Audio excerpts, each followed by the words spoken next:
पहला इल्जाम सीधा और सीधा वैभव विकास ट्रस्ट पर, न्यास पर है। मुन्ना जी ने पेपर जारी किया है। न्यास के जो मुख्य पदाधिकारी हैं जियालाल आर्य जी, मैं आज भी समझता हूं आप बहुत ईमानदार व्यक्ति हैं। आप बताइए कि पिछले 1 साल में जब से अशोक चौधरी की बेटी की सगाई अनीता कुणाल के लड़के से हुई है, उसके बाद से 100 करोड़ से ज्यादा की संपत्ति पटना में न्यास के द्वारा खरीदी गई है। जियालाल आर्य जी, अगर जैसे मैंने बताया है अभी प्रेस के सामने, आप प्रेस के सामने आइए और बताइए, न्यास का अकाउंट जारी करिए कि कहां से ये पैसा आपके पास आया, कहां से ये 100 करोड़ रुपए न्यास के पास आए। जब से न्यास बना है उसमें 10 करोड़ का भी संपत्ति नहीं खरीदा गया। पिछले 1 साल में 100 करोड़ का ज्यादा से ज्यादा का संपत्ति कैसे खरीदा गया है। आप व्यक्तिगत तौर पर ईमानदार हैं तो नीतीश कुमार भी ईमानदार है, मनमोहन सिंह भी ईमानदार थे, लेकिन जिस न्यास के आप मुखिया हैं, ये कहने से बात नहीं बनेगी कि हमको जानकारी नहीं है। मैं अभी आपके सामने चुनौती दे रहा हूं, वैभव विकास ट्रस्ट से, न्यास से लोग आकर ये बताएं कि पिछले 1-1.5 साल में 100 करोड़ से ज्यादा की संपत्ति पटना में उस न्यास के माध्यम से कैसे खरीदी गई है। उसमें मुख्य सचिव, यहाँ बिहार के मुख्य सचिव जो हैं, उनके परिवार की महिला हैं, तो अभी इनकी जिम्मेवारी है। मुख्य सचिव यहाँ पर प्रत्यय अमृत हैं, इनकी सास है मुन्ना जी, इनकी सास है, प्रत्यय अमृत की सास है, इनकी सासू माँ है, और जियालाल आर्य जी और अनीता कुणाल, ये तीनों लोग बताए। इन्होंने कहा किशोर कुणाल जी का नाम बहुत बड़ा है, तो किशोर कुणाल जी के नाम पर ही कम से कम उनके नाम को दागदार मत कीजिए। समाज ने उनके नाम की बड़ी प्रतिष्ठा है। तो आप प्रेस को बुलाइए और क्लियर कीजिए कि आपके न्यास से, मैं 3 लोगों का नाम ले रहा हूं, जियालाल आर्य जो बहुत सम्मानित व्यक्ति हैं, ईमानदार व्यक्ति हैं, उनकी ऐसी छवि है।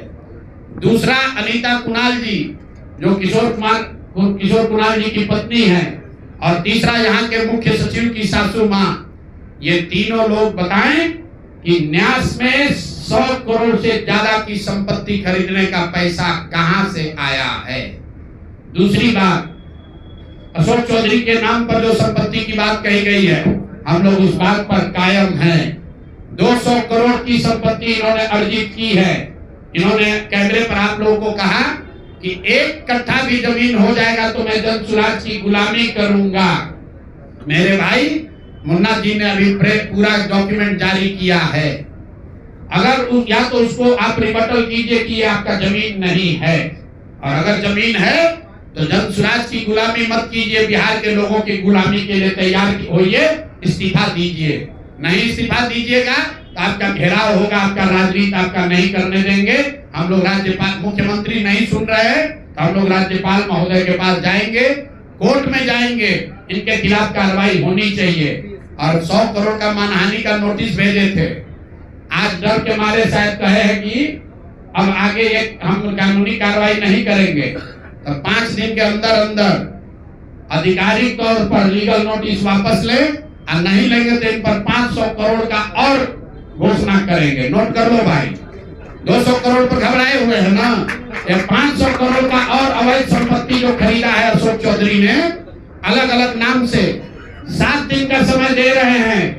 7 दिन के अंदर अंदर अगर इस बात के लिए माफी नहीं मांगे कि प्रशांत किशोर पर झूठा मानहानि का मुकदमा करने का केस तो नहीं किया है, नोटिस भेजे हैं, तो अगर 7 दिन के अंदर अंदर लीगली कैमरे के सामने आकर ये नोटिस वापस नहीं लिए तो इन पर 500 करोड़ का और जो अवैध संपत्ति ये कब्जा किए हैं, खरीदे हैं, उसकी सारी सूची आपके सामने जारी करेंगे।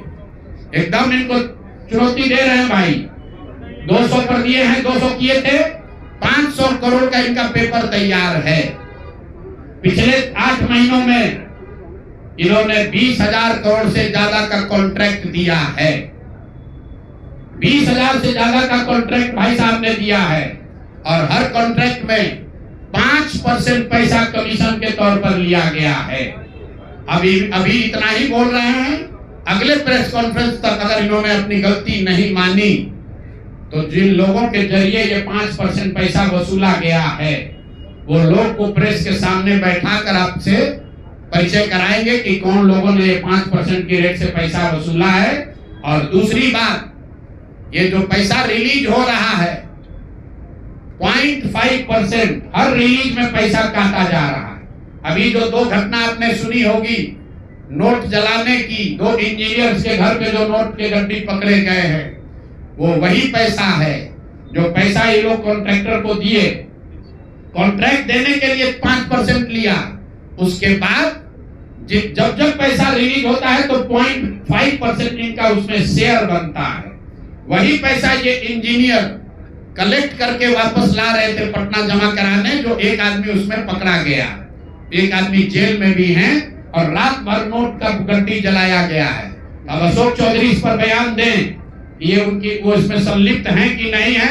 नहीं है तो आपके सामने अगले प्रेस कॉन्फ्रेंस में उन लोगों को खड़ा करेंगे जो इनके बिहाफ में ये पैसा की वसूली कर रहे हैं और इनको उसका जवाब देना। का मामला हुआ खत्म, ठीक है, उनको 7 दिन का टाइम दिए हैं।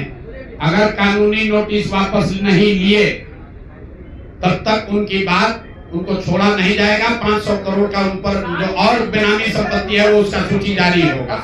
अभी आज के प्रेस कॉन्फ्रेंस का 2 ही मुद्दा है।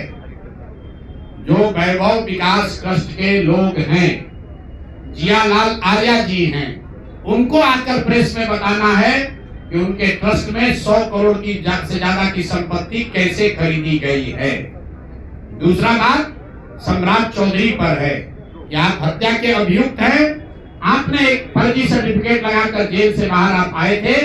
आपने अपने एफिडेविट में मान लिया कि 1995 में जब आप हत्या के अभियुक्त बने तो आप 26 साल के थे। तो जब तक कोर्ट ने से आपको बरी नहीं किया जाता है तब तक आप उप मुख्यमंत्री के पद पर नहीं, आपको जेल में रहना है, ये बताना है। और अंतिम बात ये कहा गया है कि शिल्पी गौतम रेप और हत्याकांड में सम्राट चौधरी अपनी भूमिका के बारे में स्पष्टता से बताए कि उसमें उनकी कोई भूमिका अभियुक्त या संदिग्ध के तौर पर है, थी या नहीं है।